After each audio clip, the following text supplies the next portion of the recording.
Hello दोस्तों, कैसे हैं आप सब लोग। जब भी हम लोग कोई कंपनी ज्वाइन करते हैं, कोई नौकरी ज्वाइन करते हैं, तो कंपनी और वर्कर के बीच में एक एग्रीमेंट होता है। कुछ टर्म्स एंड कंडीशंस डिस्कस किया जाता है दोनों पार्टी के बीच में, और एक डॉक्यूमेंट में साइन करके एक कॉपी वो अपने पास रखता है, एक कॉपी वर्कर को देता है, जिसे हम एम्प्लॉयमेंट कॉन्ट्रैक्ट बोलते हैं। इस एम्प्लॉयमेंट कॉन्ट्रैक्ट में कुछ बेसिक टर्म्स एंड कंडीशंस हैं जो लिखे जाते हैं। आज के इस वीडियो में ऐसे 20 आर्टिकल्स या टर्म्स एंड कंडीशंस में आपको बताऊंगा जो आप अपने कॉन्ट्रैक्ट में चेक कर सकते हैं साइन करने से पहले। जब आप हमें एम्प्लॉयमेंट कॉन्ट्रैक्ट मिलता है साइन करने के लिए, तो वो सारे आर्टिकल्स को हमें चेक करना है। अगर उसमें कुछ भी ऐसा लगे जो आपको एक्सेप्ट ना हो, या फिर आप उसे नेगोशिएट करना चाहते हैं, तो साइन करने से पहले ही नेगोशिएट करें। कई बार ऐसे होता है कि कंपनी वाले बोलते हैं कि भाई चलो साइन कर दो, बाद में देख लेंगे, ये तो ऐसे ही प्रोसीजर है। लेकिन नहीं, एक बार जो डॉक्यूमेंट में साइन हो गया वो लीगल डॉक्यूमेंट है, बाद में वही माना जाएगा। ठीक है। और ये जो टर्म्स एंड कंडीशन में बता रहा हूँ, ये हर एक लेवल के लोगों के लिए एप्लीकेबल होगा, चाहे एग्जीक्यूटिव लेवल का लोग हो या फिर लोअर हायरार्की में कोई भी काम करता हो। बहुत ही इंपॉर्टेंट सा डॉक्यूमेंट्स है, और यही बातें आपको इंडियन एम्बेसी के वेबसाइट में भी लिखा गया है। सऊदी अरेबिया में जब एम्प्लॉयमेंट कॉन्ट्रैक्ट दिया जाता है तो वो मोस्टली अरेबिक में होता है या फिर बाइलिंगुअल होता है, अरेबिक में और इंग्लिश में। लेकिन अगर इंग्लिश और अरेबिक दोनों में से किसी को अगर मानना हो, तो वो अरेबिक में जो लिखा हुआ है उसका अंडरस्टैंडिंग को ही माना जाएगा। तो जब आपको एम्प्लॉयमेंट कॉन्ट्रैक्ट मिलेगा तो दोनों को अच्छे से पढ़ लीजिएगा, दोनों लैंग्वेज को। कई बार इंग्लिश ट्रांसलेशन अरबिक का कुछ और ही होता है, तो एक बार अरबी वालों को पढ़ा के, कोई अरबी जानने वाले होंगे तो उनसे पढ़वा के आप उनसे साइन करवा लीजिएगा, समझ लीजिएगा, इसके बाद साइन कीजिएगा। जब आपका साइन हो जाएगा तो कंपनी आपको एक कॉपी साइन वाला देगा। अगर कंपनी नहीं देता है तो ये एक वायलेशन है। ये मैं एक दूसरे वीडियो में बताऊंगा। कुछ आर्टिकल्स हैं सऊदी लेबर लॉ के, उसको वो वायलेट करता है। जब आपको साइन करके एक कॉपी दे देगा तो अपने पास जरूर एक कॉपी रख लीजिएगा, सॉफ्ट कॉपी के फॉर्म में, क्योंकि हार्ड कॉपी कई बार चेंज हो जाता है, आप अपना रूम बदलते हैं, इधर उधर जाते हैं, तो वो गुम हो जाता है। ऐसे बहुत सारे लोग मुझे मिले जिनके पास एम्प्लॉयमेंट कॉन्ट्रैक्ट ही नहीं है। और जब एम्प्लॉयमेंट कॉन्ट्रैक्ट का कॉपी ही नहीं है तो आप कैसे समझेंगे कि आपका राइट क्या है, आपको एम्प्लॉयर से क्या मिलना है, आपने उस कंपनी से क्या एग्री करा है। अगर मान लीजिए आपके साथ कुछ ऐसा होता है जिसके वजह से आपको कोर्ट में जाना पड़े, लेबर कोर्ट में, तो आप कैसे प्रूफ करेंगे। जो एम्प्लॉयमेंट कॉन्ट्रैक्ट होता है वो पहला डॉक्यूमेंट होता है जो लेबर कोड मांगता है। उसमें क्या क्या लिखा हुआ है उसी बेस पे आगे बातचीत होता है। तो चलिए शुरू करते हैं उन सारे पॉइंट्स को। 20 पॉइंट्स है, इसे मैं जल्दी जल्दी एक्सप्लेन करूंगा। जो बातें आपको चेक करना है, कंप्लीट देखिए इस वीडियो को ताकि आपको समझ में आए। ओके। और जो लोग आपके आजू बाजू में हैं उनको भी अगर आपको एक्सप्लेन करना है तो एक्सप्लेन कर सकते हैं। बहुत ही सिंपल तरीके से मैं बताऊंगा, एम्प्लॉयमेंट कॉन्ट्रैक्ट का सीक्वेंस में बताऊंगा। कई कॉन्ट्रैक्ट में ये सारे टर्म्स नहीं भी हो सकते, ओके, लेकिन ये सब कॉमन टर्म्स एंड कंडीशन है, मैक्सिमम कॉन्ट्रैक्ट में होते हैं। कुछ कॉन्ट्रैक्ट्स में एडिशनल टर्म्स भी हो सकते हैं। ओके। जो सबसे पहला और एक बात मैं आपको बताऊंगा कि कोई भी डॉक्यूमेंट को हम एक नाम देते हैं। मान लीजिए अगर आपका बर्थ सर्टिफिकेट है तो उसको हम बर्थ सर्टिफिकेट क्यों बोलते हैं, क्योंकि उसमें जो कंटेंट है उसका, उसमें जो लिखा हुआ है वही चीज उस डॉक्यूमेंट का नाम को डिफाइन करता है। अगर कोई भी डॉक्यूमेंट जिसमें आपका नाम हो, आपके पिताजी का नाम हो, आपका माताजी का नाम हो, आपका जन्मदिन हो, आपका जन्मदिन का डेट हो, जहाँ पे जन्म हुए उसका प्लेस का नाम हो, ये सारे चीजें हैं तो उसे बर्थ सर्टिफिकेट बोला जाएगा। उसी तरह से बहुत सारे इनवॉइस, अगर मान लीजिए इनवॉइस जो होता है, कुछ परचेज करते हैं, उसमें अगर मटेरियल का नाम है, उसका यूनिट प्राइस है, टोटल है, अगर टैक्सेशन है, ये सारे डिटेल्स हैं, किसने किससे परचेज करा, ये सारे हैं, तो उसे इनवॉइस बोलते हैं। उसी तरह से कॉन्ट्रैक्ट को थोड़ा मैं एलोबरेट कर रहा हूँ ताकि सबको समझ में आए। तो कॉन्ट्रैक्ट को भी कॉन्ट्रैक्ट कब बोलेंगे, ओके, उसमें कुछ बेसिक इंफॉर्मेशन होनी चाहिए, तभी कोई भी डॉक्यूमेंट को आप कॉन्ट्रैक्ट बोल सकते हैं। ठीक है। तो कॉन्ट्रैक्ट का जो पहला चीज जो कॉन्ट्रैक्ट में होना चाहिए वो एम्प्लॉयर का नाम होना चाहिए। एम्प्लॉयर मतलब जो कंपनी, या तो वो कफिल हो सकता है या इंडिविजुअल हो सकता है, कोई भी आदमी जिसके बीच में आपका एग्रीमेंट हुआ हो उसका नाम होना चाहिए। दूसरा, आप कहाँ पे काम करने वाले हैं, आपका प्लेस ऑफ वर्क जरूर लिखा होना चाहिए। अगर नहीं लिखा है तो आप बोल सकते हैं मेरा प्लेस ऑफ वर्क लिखिए। अगर नहीं लिखा होगा तो कल को आपको यहाँ के लिए वो बुलाया जाएगा लेकिन भेज देगा कहीं पे बॉर्डर में। ओके, ऐसा भी हो सकता है। तो अगर आप शुरू से एग्री करके चलेंगे तो बाद में प्रॉब्लम नहीं होगा। तीसरा, जॉब टाइटल और पोजीशन। आप कोई भी काम के लिए जा रहे हैं तो वहाँ पे आपका प्री डिफाइंड जॉब टाइटल और पोजीशन होना चाहिए।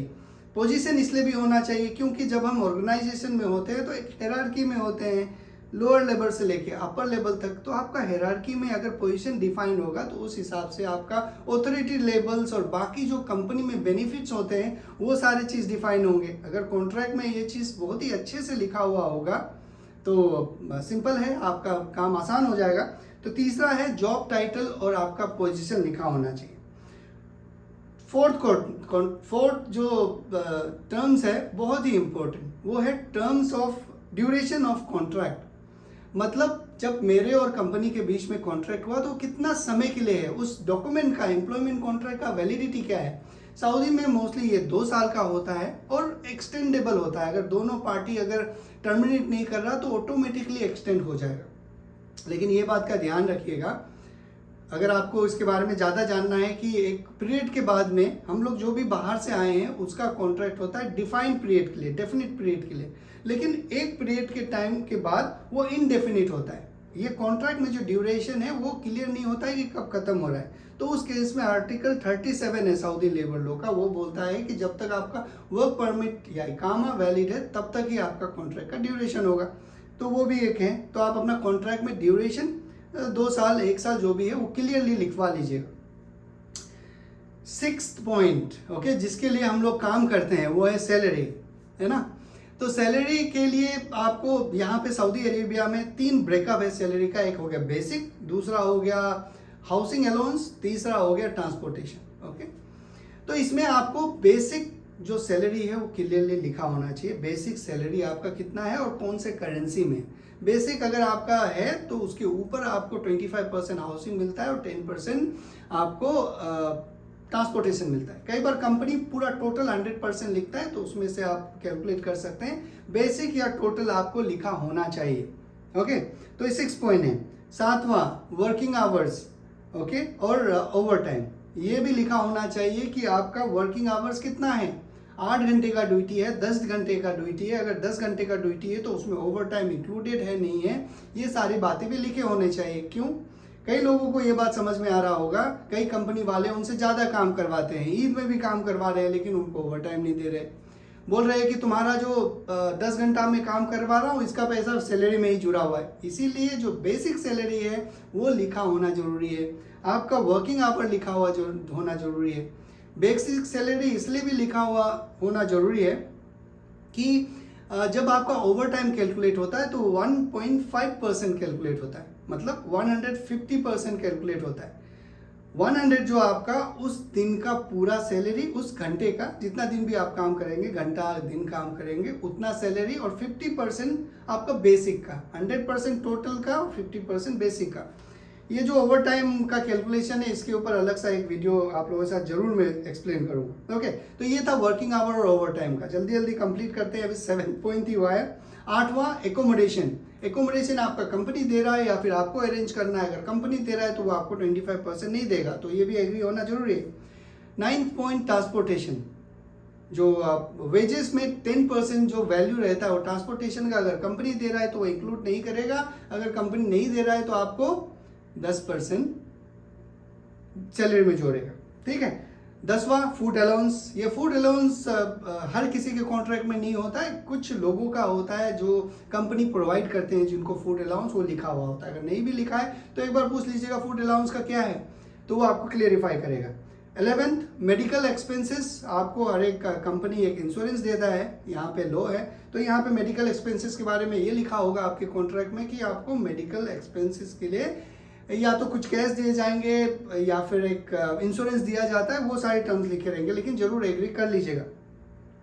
मेडिकल एक्सपेंसेस में मैं और एक बात याद आया, अगर किसी का डिपेंडेंट है यहाँ पे तो उसका भी लिखा होना चाहिए फॉर सेल्फ एंड डिपेंडेंट, ऐसा लिखा होना चाहिए। ऐसा नहीं खुद का है और डिपेंडेंट का आपको पे करना पड़े। ओके, 12 पॉइंट ये है, कॉस्ट ऑफ इकामा, exit re entry, exit visa, ये सारे का जो कॉस्ट है वो कंपनी बियर करता है। इकामा रिन्यूअल, इकामा बनाने का, और साल में या 2 साल में एक बार exit visa, exit re entry देगा, उसका कॉस्ट वो कंपनी पे करना चाहिए। ओके, और कौन पे करेगा, एक कॉन्ट्रैक्ट में एग्री होगा, लेकिन as per labour law company को पे करना चाहिए। 13 वेकेशन, आपका लीव जो पेड लीव कितना है, और एयर फेयर आपका जो कौन पे करेगा, साल में पे करेगा, 2 साल में पे करेगा, ये सारे जितने भी वैकेशन से रिलेटेड है कि मुझे 1 साल में छुट्टी मिलेगा या 2 साल में, अगर 1 साल में मिलेगा तो कितना दिन का मिलेगा, अगर इतना दिन का मिलेगा तो एयर फेयर जो हवाई जहाज़ का टिकट है वो कौन देगा, अगर 2 साल में मिलेगा छुट्टी तो क्या मुझे हर साल टिकट मिलेगा, ये सारी बातें